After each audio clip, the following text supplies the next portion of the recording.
Friends, आप सभी का स्वागत है आपके यूट्यूब चैनल राहुल ट्यूटोरियल में। तो दोस्तों चलिए हम साइंस पढ़ते हैं और साइंस में हम प्रकाश पढ़ रहे थे। ठीक है, तो आज हम प्रकाश के अगली घटना का अध्ययन करेंगे। हमने आपको प्रकाश का परावर्तन, अपवर्तन और प्रकाश का परिकिरण पिछले वीडियो में पढ़ाया था। ठीक है दोस्तों, आज हम प्रकाश की एक और घटना जिसका नाम है प्रकाश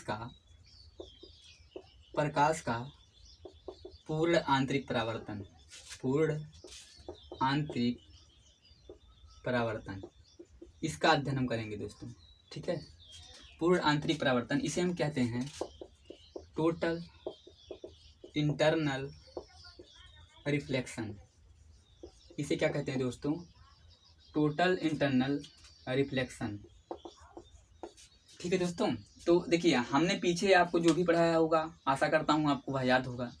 आज हम प्रकाश की एक अलग घटना का अध्ययन करने जा रहे हैं जिसका क्या नाम है? प्रकाश का पूर्ण आंतरिक परावर्तन। ठीक है, देखिए प्रकाश का पूर्ण आंतरिक परावर्तन किसे कहते हैं इसको हम पढ़ेंगे। देखिए सबसे पहले हम आपको समझा रहे हैं दोस्तों। देखिए प्रकाश की पूर्ण आंतरिक परावर्तन, पूर्ण मतलब देखिए आप इसके भाषा से, इसके वर्ड से ही समझ रहे होंगे।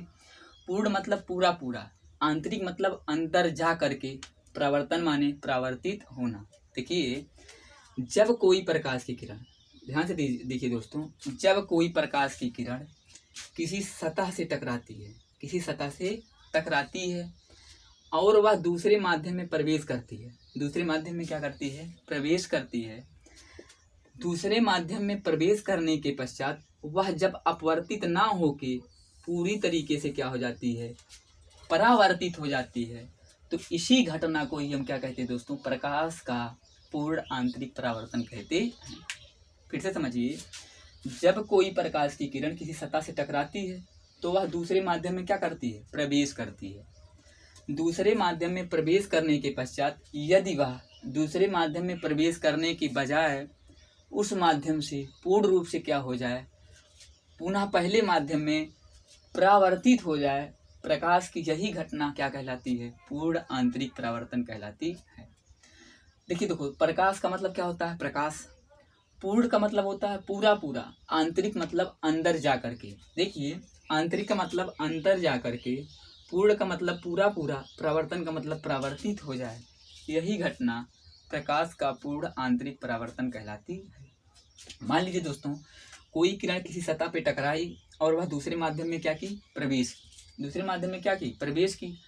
अब प्रवेश की तो कोई ऐसी स्थिति उत्पन्न हुई जिसके कारण यह आगे दूसरे माध्यम में प्रवेश नहीं की, यानी दूसरे माध्यम में अपवर्तित नहीं हुई, बल्कि दूसरे माध्यम से डायरेक्ट क्या हो गई? पहले माध्यम में परावर्तित हो गई। तो यही घटना क्या कहलाती है? प्रकाश का पूर्ण आंतरिक परावर्तन कहलाती है। ठीक है, अब देखिए दोस्तों, आपको पूर्ण आंतरिक परावर्तन की परिभाषा समझ में आई होगी। अब देखिए प्रकाश का जो पूर्ण आंतरिक परावर्तन है दोस्तों, उसके लिए दो कंडीशन बहुत ही आवश्यक हैं।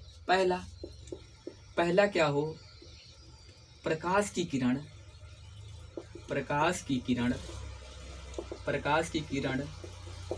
हमेशा सघन माध्यम से विरल माध्यम में प्रवेश करे। विरल माध्यम में प्रवेश करे। पहला कंडीशन यहाँ है। दूसरा कंडीशन क्या है दोस्तों? देखिए आपतन कोण क्रांतिक कोण से बड़ा हो। आपतन कोण क्रांतिक कोण से बड़ा हो। अब यह देखिए दोस्तों, सबसे यह तो आपको पता है सघन माध्यम किसे कहते हैं, विरल माध्यम किसे कहते हैं। सघन माध्यम ऐसा माध्यम जिसमें माध्यम के कण क्या हो? बहुत ही पास हो, यानी बहुत ही अधिक हो। ऐसा माध्यम क्या कहलाता है? सघन माध्यम। और ऐसा माध्यम जिसमें माध्यम के कण बहुत ही कम होते हैं, ऐसा माध्यम क्या कहलाता है? विरल माध्यम। तो सबसे पहले प्रकाश की किरण पहले सघन माध्यम में प्रवेश करे, उसके बाद विरल माध्यम में प्रवेश करे। यह कंडीशन तो आपको समझ में आ ही गया होगा, क्योंकि विरल माध्यम और सघन माध्यम का अध्ययन हम कई बार कर चुके हैं। अब देखिए दोस्तों, यह एक कंडीशन है क्रांतिक कोण। आपतन कोण का जो मान है वह क्रांतिक कोण से क्या हो? बड़ा हो। देखिए दोस्तों, हम आपको समझा रहे हैं, समझा देते हैं यहीं पे। देखिए मान लीजिए यह कोई माध्यम है, यह सघन माध्यम है। यह कैसा माध्यम है? सघन माध्यम है। और यह क्या माध्यम है? विरल माध्यम है। ठीक है। यह किरण क्या हो रही है, प्रकाश सतह पर आपतित हो रही है, सतह पर क्या हो रही है, आपतित हो रही है। आप जानते हैं कि जब प्रकाश की किरण, हम यहाँ अभिलंब खींचते हैं दोस्तों, नॉर्मल, यह सब आपको हमने पहले वीडियो में ही बता दिया है। हम यह जानते हैं दोस्तों, अपवर्तन की घटना याद करिए, जब प्रकाश की किरण सघन माध्यम से विरल माध्यम में प्रवेश करती है तो वह अभिलंब से, यह दोस्तों क्या है, अभिलंब है, यह क्या है, अभिलंब है, तो वह प्रकाश की किरण अभिलंब से क्या हो जाती है, दूर हट जाती है। देखिए, इसे आना था यहाँ, इसे आना था यहाँ, लेकिन यह अभिलंब से क्या हो जाती है, दूर हट जाती है। इतना तो आपको पता ही होगा कि जब कोई प्रकाश की किरण सघन माध्यम से विरल माध्यम में प्रवेश करती है तो वह अभिलंब से क्या हो जाती है, दूर हट जाती है। देखिए, कंडीशन क्या है, इस कोण को हम क्या कहते हैं, आपतन कोण, और इस कोण का क्या कहते हैं, अपवर्तन कोण। यह आप देख चुके हैं पिछली वीडियो में। अगर आपने पिछला वीडियो नहीं देखा है तो उसे पहले आप देख लें, तभी यह देखें तो आपको ज़्यादा समझ में आएगा। इसे कहते हैं आपतन कोण, इसे कहते हैं अपवर्तन कोण। अब सोचिए दोस्तों, यदि हम क्या करें, इस आपतन कोण को बढ़ाएं, अब यह आपतन कोण यहाँ से गया था, अब इसका मान, अब इसको यहाँ से ले जाए तो यह अभिलंब से दोस्तों और दूर हटेगी। अभिलंब से कहाँ हटेगी, और दूर हटेगी, क्योंकि यह प्रकाश की किरण जा कहाँ रही थी, जा कहाँ से रही थी, सघन माध्यम से कहाँ जा रही थी, विरल माध्यम में। अब देखिए, यहाँ से प्रकाश की किरण अगर हम ले जाएं तो यहाँ से जाएगी। और दोस्तों, एक स्थिति ऐसी आएगी कि जब हम प्रकाश की किरण यहाँ से यहाँ पर सतह पे आपतित करवाते हैं तो एक किरण ऐसी आती है कि अपवर्तन कोण का मान, यानी अब आपतित किरण सीधे क्या जाएगी, उस सतह के समांतर हो जाएगी जो दोनों माध्यम को क्या कर रहे थे, अलग कर रहे थे। आपको समझ में आया? यानी आपतन कोण का, पहले आपतन कोण यह था दोस्तों, फिर यह हुआ, फिर यह हुआ, यानी आपतन कोण का वह मान जिससे अपवर्तन कोण का मान, यानी दोस्तों देखिए, यह अपवर्तन कोण यानी दर्पण या सतह तथा अभिलंब के बीच बनने वाला, ऐसे आप कह सकते हैं, अपवर्तित किरण तथा अभिलंब के बीच में बनने वाले कोण को अपवर्तन कोण कहते हैं, जबकि आपतित किरण और अभिलंब के बीच बनने वाले कोण को हम क्या कहते हैं, आपतन कोण कहते हैं। तो देखिए, सघन माध्यम में आपतन कोण का वह मान जिसके लिए विरल माध्यम में अपवर्तन कोण का मान कितना हो जाए, 90 डिग्री हो जाए, ऐसे कोण को ही हम क्या कहते हैं, क्रांतिक कोण कहते हैं। ठीक, आपको समझ में आया होगा दोस्तों। जब प्रकाश की किरण हम यहाँ से ले जा रहे थे तो यह अपवर्तित किरण यहाँ से जा रही थी। जैसे जैसे हम अपवर्तन कोण का, देखिए अब यहाँ से हम ले गए, यानी अपवर्तन कोण का मान और बढ़ा दिए तो किरण यहाँ से गई। एक स्थिति ऐसी आएगी दोस्तों, हम जब आपतन कोण का मान बढ़ाते जाते हैं तो एक स्थिति ऐसी आती है कि जो अपवर्तन कोण होता है उसका मान 90 अंश हो जाता है। देखिए, कोई भी दो रेखाएं यदि एक दूसरे पर खड़ी हों तो वहाँ पर बनने वाले कोण का मान कितना होता है, 90 अंश होता है। तो आपतन कोण का देखिए ऐसे आप परिभाषा देंगे, देखिए हम लिख दे रहे हैं सघन क्रांतिक कोण का। क्रांतिक कोण किसे कहते हैं, क्रांतिक कोण। देखिए, आपतन कोण का वह मान, आपतन कोण का वह अधिकतम मान, वह अधिकतम मान जिससे अपवर्तन कोण का मान, अपवर्तन कोण का मान 90 अंश हो जाए, 90 अंश हो जाए, ऐसे कोण को ही हम क्या कहते हैं, क्रांतिक कोण कहते हैं। और इसे हम सी से प्रदर्शित करते हैं दोस्तों, यानी सी फॉर क्या होता है, क्रिटिकल एंगल। ठीक है, देखिए दोस्तों, जब आपतन कोण, अब यहाँ से हम जब आप किरण आपतित करवा रहे हैं तो अपवर्तित किरण कहाँ जा रही है, उस सतह के समांतर हो जा रही है। यानी अब यह किरण आपतित तो हो रही है, लेकिन यह किरण ना तो अपवर्तित हो रही है और ना ही परावर्तित हो रही है, बल्कि उसी सतह के क्या हो जा रही है, समानांतर हो जा रही है। तो आपको यह समझ में आया, हम आपतन कोण का मान बढ़ाते हैं तो एक स्थिति ऐसी आती है कि आपतन कोण के लिए अपवर्तन कोण का मान क्या हो जाता है, 90 अंश हो जाता है। तो ऐसी स्थिति को ही हम क्या कहते हैं, ऐसे आपतन कोण को ही हम क्या कहते हैं, क्रांतिक कोण। लेकिन प्रकाश के पूर्ण आंतरिक परावर्तन के लिए दोस्तों क्रांतिक कोण का मान क्या होना चाहिए, आपतन कोण से क्या होना चाहिए, बड़ा होना चाहिए। या क्या दोस्तों, देखिए एक बार फिर से मैं समझाता हूँ फिगर के माध्यम से आपको, ताकि आपको बेहतर से बेहतर तरीके से समझ में आ सके। देखिए, अब देखिए दोस्तों, जब हम यहाँ आपतित किरण यहाँ पर करवाएं, आपतित किरण को यहाँ पर आपतित करवाएं, ये अभिलंब है, ये तो आप जानते हैं अभिलंब। तो आप देख रहे हैं कि यहाँ पर अपवर्तन कोण का जो मान था वह क्या हो गया, उस सतह के क्या हो गया, समानांतर हो गया। यानी अब यही कोण क्या कहलाएगा, क्रांतिक कोण। क्या कहलाएगा, क्रांतिक कोण। यानी जिस तरीके से हम आपतन कोण का मान बढ़ा रहे थे, पहले देखिए यह किरण यहाँ से जा रही थी, फिर और आप इसका मान बढ़ाए तो यहाँ से गई, फिर और बढ़ा दिए तो यह क्या हो गई, उस सतह के समानांतर हो गई, जो दोनों माध्यम को, सघन माध्यम को और विरल माध्यम को क्या कर रहे थे, अलग कर रहे थे। ठीक है। अब देखिए दोस्तों, क्रांतिक कोण का वह मान जिसके लिए यह क्या हो गया था, 90 अंश हो गया था, तो इसी आपतन कोण को हम क्या कहते हैं, क्रांतिक कोण। ठीक है। अब देखिए दोस्तों, यदि इस क्रांतिक कोण का मान क्या करें, हम और बढ़ा दें, यानी इस आपतित किरण का या आपतन कोण का मान हम क्रांतिक कोण से भी क्या कर दें, बड़ा कर दें, तो आप जानते हैं जो किरण इस सतह के समानांतर हुई थी, अब वह उसी माध्यम में, जिस माध्यम से वह आई थी, उसी माध्यम में क्या करती है, लौट जाती है या परावर्तित हो जाती है। प्रकाश की किरण एक माध्यम से, सघन से दोस्तों कहाँ प्रवेश की, विरल में प्रवेश की, लेकिन क्योंकि यहाँ पर आपतन कोण का मान क्रांतिक कोण से क्या हो गया, बड़ा हो गया, इसलिए यह किरण दूसरे माध्यम में प्रवेश तो की, लेकिन और अंदर तक अपवर्तित नहीं हो सकी, बल्कि उसी माध्यम में पूर्ण रूप से दोस्तों क्या हो गई, परावर्तित हो गई। यही घटना क्या कहलाती है, प्रकाश का पूर्ण आंतरिक परावर्तन कहलाती। ठीक है दोस्तों, आपको समझ में आ गया होगा क्रांतिक कोण किसे कहते हैं दोस्तों, कि आपतन कोण का वह बड़ा से बड़ा मान जिसके लिए अपवर्तन कोण का मान 90 अंश हो जाए, ऐसे कोण को ही हम क्रांतिक कोण कहते हैं। प्रकाश की पूर्ण आंतरिक परावर्तन के लिए दो कंडीशन एकदम फॉलो होना चाहिए दोस्तों। पहला, प्रकाश की किरण हमेशा सघन से विरल में जाए। दूसरा, आपतन कोण हमेशा हमेशा क्रांतिक कोण से क्या होना चाहिए, बड़ा होना चाहिए। क्रांतिक कोण किसे कहते हैं, आपको समझ में आ गया होगा। ठीक है। अब देखिए दोस्तों, इसको मिटा दें, आप लिख लिए होंगे।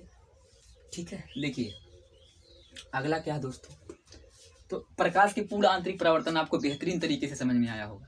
देखिए एक क्वेश्चन इससे पूछा जाता है, अपवर्तनांक। अपवर्तनांक बराबर क्या होता है, 1/sin c। 1/sin c। अब कहेंगे sin c क्या है, अब यहाँ पर c दोस्तों है, जहाँ c बराबर क्या है, क्रांतिक कोण है। c बराबर क्या है, क्रांतिक कोण है। ठीक है। c बराबर क्या दोस्तों, क्रांतिक कोण है। c क्या दोस्तों, क्रांतिक कोण है। ठीक है। देखिए अगर आपको क्रांतिक कोण का मान दे दिया जाए और आपसे अपवर्तनांक पूछ लिया जाए कि वह सतह कितनी चमकीली होगी। ठीक है दोस्तों, जैसे यह क्या किया जा रहा है, मान लीजिए यह आपतित किरण हो रही है, जैसे यहाँ पर सतह से कोई किरण टकरा रही है, तो यदि इसी क्रांतिक कोण का मान दे दिया जाए और आपसे पूछ लिया जाए कि जो यह आपतित किरण थी वह दूसरे माध्यम में जब प्रवेश कर रही थी तो वह माध्यम कितनी चमकीली थी। क्योंकि मैंने आपको एक दिन बताया था कि क्या होता है, अपवर्तनांक डायरेक्टली प्रोपोर्शनल होता है दोस्तों किसके, चमक के। किसके होता है, चमक। यानी जिसका अपवर्तनांक जितना ज़्यादा होता है वह वस्तु उतनी ही चमकदार दिखाई देती है। और मैंने विभिन्न प्रकार के पदार्थों का अपवर्तनांक आपको बताया था, हीरा का, कांच का, जल का, वायु का, सबका अपवर्तनांक बताया था। तो इस कंडीशन को आप याद रखिए दोस्तों। तो आपने देखा अपवर्तनांक ज्ञात करने के 4 फार्मूले हमने आपको पढ़ा दिए थे, 3 फार्मूले हमने आपको अपवर्तन में पढ़ाया था, एक फार्मूला यहाँ पर मैं आपको पढ़ा रहा हूँ कि अपवर्तनांक का विपरीत संबंध होता है किससे, उसके क्रांतिक कोण के ज्या से, उसके क्रांतिक कोण के ज्या से। ठीक है। देखिए क्वेश्चन अगर आपसे दे दिया गया, यदि क्रांतिक कोण का मान, यदि क्रांतिक कोण का मान 30 अंश हो तो अपवर्तनांक ज्ञात कीजिए। अपवर्तनांक ज्ञात कीजिए।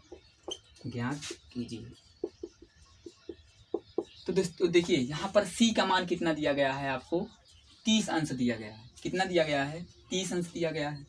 अब देखिए इसको लगाने के लिए कैसे हम लगाएंगे, तो आप जानते हैं अपवर्तनांक बराबर होता है दोस्तों, क्या होता है 1/sin c। और यहाँ पर c का मान ही दोस्तों, यानी c बराबर कितना दिया गया था 30 अंश। c बराबर कितना दिया गया था 30 अंश, तो यहाँ लिखेंगे साइन 30 अंश। अब आपको पता होना चाहिए साइन 30 अंश का मान कितना होता है। तो देखिए साइन 30 अंश का मान होता है, एक था ही तो इसके बटा होता है, साइन 30 का मान होता है 1/2। साइन 30 अंश का मान क्या होता है दोस्तों 1/2। ठीक है। अब देखिए क्या करते हैं, देखिए यह तो दिया ही गया है, यानी अब देखिए इसका बटा भी क्या लिख लेते हैं हम 1 लिख लेते हैं। तो आप क्या देखेंगे, इसका मान आएगा 1/2। यानी देखिए दोस्तों अब कैसे करते हैं, 1/1 ऐसे रहेगा, 1/2 को जब पलटेंगे आप, 1/2 को जब आप पलटते हैं, 1 मिनट बता रहा हूँ मैं। देखिए 1/1/2 का मान क्या होगा, अगर ऐसे होता है 1/2/1/2, तो आप जानते हैं अंदर के पदों का गुणन अंदर हो जाता है और बाह्य पदों का गुणन बाह्य से हो जाता है। अब देखिए 1/1/2 यानी इसका पूरे का बटा क्या है 1/2 है। तो आप क्या करेंगे दोस्तों, देखिए यहाँ पर मान हो जाएगा 1/2। ठीक है, यहाँ पर क्या मान हो जाएगा 1/2। ठीक। अब देखिए 1/2 का मान होता है अंडर रूट, क्या होता है अंडर, 1 मिनट दोस्तों गलत हो रहा है, देखिए इसका मान हो जाएगा 2 ऊपर चला जाएगा, यानी जो हमारा अपवर्तनांक आया वह क्या आया 2 आया। तो आप बता सकते हैं कि दिए गए पदार्थ का जो अपवर्तनांक वह कितना प्राप्त हो रहा है, हमें 2 प्राप्त हो रहा है। तो आप इस अपवर्तनांक के सहारे ही यह बता सकते हैं कि वह आपतित किरण जिस माध्यम में प्रवेश कर रही थी वह कितनी चमकीली है। अब 2 प्राप्त हुआ दोस्तों, और लगभग 2.4 मैंने आपको बताया था कि वह हीरे का क्या होता है अपवर्तनांक होता है, यानी वह सतह हीरे से थोड़ी कम चमकदार हमको दिखाई देगी। आपको याद करना पड़ेगा कि किसका अपवर्तनांक कौन सा होता है। मैंने आपको पिछले वीडियो में जब अपवर्तनांक पढ़ा रहा था तो वहाँ पर मैंने आपको बताया था कि हीरे का अपवर्तनांक कितना होता है 2.4 होता है। क्योंकि यहाँ पर जब हम अपवर्तनांक ज्ञात कर रहे हैं तो आपको बताएंगे, क्या बताएंगे कि देखिए यह किरण आपतित हो रही थी, अब आप जिस माध्यम में, यह देखिए यह तो सघन है, यह क्या है विरल है, तो आप बताएंगे जिस माध्यम में यह आपतित हुई, तो जिस माध्यम में यह अपवर्तित हुई वह माध्यम जो होगा वह हीरे से कम चमकदार होगा, हीरे से कम चमकदार होगा, क्योंकि दूसरे माध्यम का जो अपवर्तनांक है वह कितना प्राप्त हुआ है 2 प्राप्त हुआ। आशा करता हूँ यह प्रश्न आपको किस तरीके से पूछा जाएगा समझ में आएगा। यहाँ पर साइन 45 अंश भी दे सकता है दोस्तों, क्रांति कोण का मान 60 अंश भी दे सकता है, क्रांति कोण का मान 90 अंश भी आपको दे सकता है। उसको हम मैथ में आपको याद करा देंगे दोस्तों कि साइन कितने का मान क्या होता है, कॉस का कितने का मान क्या होता है, टेन में कितने का मान क्या होता है, आपको आसानी से हम याद करवा देंगे। अब देखिए दोस्तों प्रकाश के पूर्ण आंतरिक परावर्तन की कुछ हम घटनाएं देख लेते हैं। क्या देख लेते हैं, प्रकाश के पूर्ण आंतरिक की घटनाएं, जहाँ से प्रश्न आपसे ज़्यादा पूछे जाते हैं। घटनाएं पहला क्या दोस्तों, देखिए इसका जो ट्रिक है, इसका जो क्या है दोस्तों ट्रिक है, उसका ट्रिक है क्या चमकना, उसका क्या ट्रिक है चमकना। लेकिन यानी जो प्रकाश के पूर्ण आंतरिक परावर्तन से जितनी भी घटनाएं होंगी उसमें चमकना शब्द जरूर आएगा, उसमें चमकना शब्द जरूर आएगा। जैसे टूटे हुए कांच का चमकना, टूटे हुए कांच की दरार का चमकना दोस्तों, दरार का चमकना। अब यह क्या है दोस्तों, देखिए जब कोई बड़ा सा कांच होता है और आप उसमें पत्थर जब मार देते हैं, जैसे गाड़ी उड़ी के देखिए आप शीशे देखते हैं, उस पर जब पत्थर लग जाता है तो वहाँ पर एक दरार पड़ जाता है, और वह दरार हमें क्या होती है दोस्तों बहुत ही चमकीली प्रतीत होती है। जब हम उसे देखते हैं तो वह हमें क्या प्रतीत होती है चमकीली प्रतीत होती है। यह जो चमकीली प्रतीत होती है यह किसका घटना है, प्रकाश का पूर्ण आंतरिक परावर्तन का। ठीक है, कैसे, देखिए दोस्तों अब जो प्रकाश की किरण होती है, आप जानते हैं कांच एक सघन माध्यम है। देखिए प्रकाश की किरण क्या हुई, इस पर आपतित हुई, यानी पहले वह किसमें प्रवेश की सघन में, इसमें प्रवेश की सघन में। अब यह प्रकाश की किरण इस चमकदार सतह से, यानी इसका जो आपतन कोण होगा वह क्रांति कोण से क्या होगा बड़ा होगा, तभी तो पूर्ण आंतरिक परावर्तन की घटना होगी। क्योंकि यह प्रकाश की किरण इस चटकदार सतह पर क्या हुई आपतित हुई। अपवर्तन के पश्चात क्या होता है, यह उस माध्यम से उसी माध्यम में पूर्ण रूप से क्या हो जाती है परावर्तित हो जा रही है। क्योंकि पहले यह माध्यम क्या था, सघन था, और यह माध्यम क्या था, विरल था। क्योंकि वह कांच से फिर कहाँ प्रवेश कर रही है, हवा में, और कांच हवा की तुलना में क्या होती है, सघन होती है। सघन और विरल तो मतलब आप समझ रहे हैं दोस्तों, सघन का मतलब गजीन होता है, देहाती भाषा में गजीन होता है, यानी जहाँ पर माध्यम के कण ढेर सारे उपस्थित हो। माध्यम के कण कैसे उपस्थित हो, ढेर सारे उपस्थित हों। जबकि विरल का माध्यम क्या होता है, जहाँ पर माध्यम के कण क्या हों, कम उपस्थित हों। तो जब प्रकाश की किरण सघन माध्यम से, देखिए अब यह कांच की दरार पर टकराई, और टकराने के पश्चात वह विरल माध्यम में पूर्ण रूप से क्या हो गई, परावर्तित हो गई। तो जब हम यहाँ से देखते हैं तो यह चटकदार सतह हमें क्या दिखाई देती है, चमकीली दिखाई देती है। एक चीज़ और दोस्तों, प्रकाश जब सतह पर पड़ती है तब नहीं चमकीली हमको दिखाई देती है, सतह पर पड़ने के पश्चात जब वह परावर्तित होती है तभी वह सतह हमें क्या दिखाई देती है, चमकीली दिखाई देती है। क्यों? क्योंकि यह सघन माध्यम से, देखिए प्रकाश की किरण सघन माध्यम से किस माध्यम में जा रही है, विरल माध्यम में। और मैंने पहला ही कंडीशन लिखाया था कि प्रकाश की किरण हमेशा सघन से कहाँ जानी चाहिए, विरल में जानी चाहिए। अगला क्या दोस्तों, पानी से भरी परख नली का चमकना। जबकि एक चीज़ और मैंने बताया था, पानी में रखी गई परख नली का टेढ़ा दिखाई देना, प्रकाश का अपवर्तन। देखिए यह परख नली होती है दोस्तों, ठीक है। यह क्या होती है, परख नली। जब यहाँ तक हम पानी भरे होते हैं, जल रखे होते हैं, तो आप देखते हैं कि यह सतह जो होती है, जहाँ तक पानी भरा होता है, उस पर प्रकाश की किरण कोई आपतित होती है और वहाँ से क्या हो जाती है, पूर्ण रूप से परावर्तित हो जाती है। क्योंकि देखिए प्रकाश की किरण पहले कहाँ आपतित हुई दोस्तों, जल पे। कहाँ पर आपतित हुई, जल पे। और जल एक सघन माध्यम है, किसकी अपेक्षा, वायु की अपेक्षा। तो सघन माध्यम से प्रकाश की किरण कहाँ जा रही है, विरल में जा रही है। इसलिए परावर्तन के पश्चात, पूर्ण आंतरिक परावर्तन के पश्चात, यह सतह जहाँ तक जल भरा होता है, यह सतह हमें क्या देती है, चमकीली दिखाई प्रतीत होती